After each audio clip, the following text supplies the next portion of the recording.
ಅತ್ಯಂತ ಶ್ರೇಷ್ಠ ಮತ್ತು ಅಮೂಲ್ಯವಾದ ವಾಗ್ದಾನಗಳು, ಪೇಜ್ ನಂಬರ್ 67, ಸಂಖ್ಯೆ 130.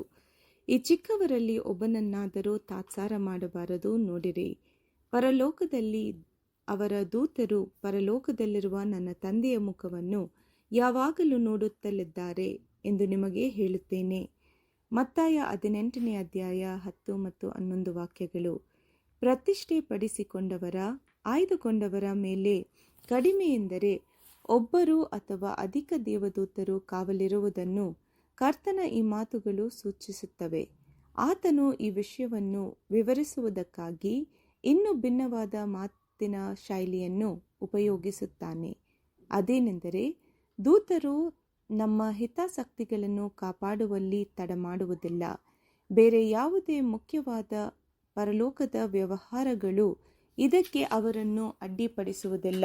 ಬದಲಾಗಿ ಒಬ್ಬರಿಗೊಬ್ಬರು ದೈವಿಕ ಪ್ರಸನ್ನತೆಗೆ ನೇರ ಪ್ರವೇಶವಿರುವುದಾಗಿ ಮತ್ತು ನಮ್ಮನ್ನು ಗಮನಿಸುವುದರ ನಿಮಿತ್ತವಾಗಿ ನಮ್ಮ ಅವಶ್ಯಕತೆಗಳನ್ನು ಯೋಗ್ಯವಾಗಿ ಪರಿಗಣಿಸಲಾಗುವುದು ಎಂಬ ಭರವಸೆಯನ್ನು ಇಲ್ಲಿ ನೀಡುತ್ತಾನೆ.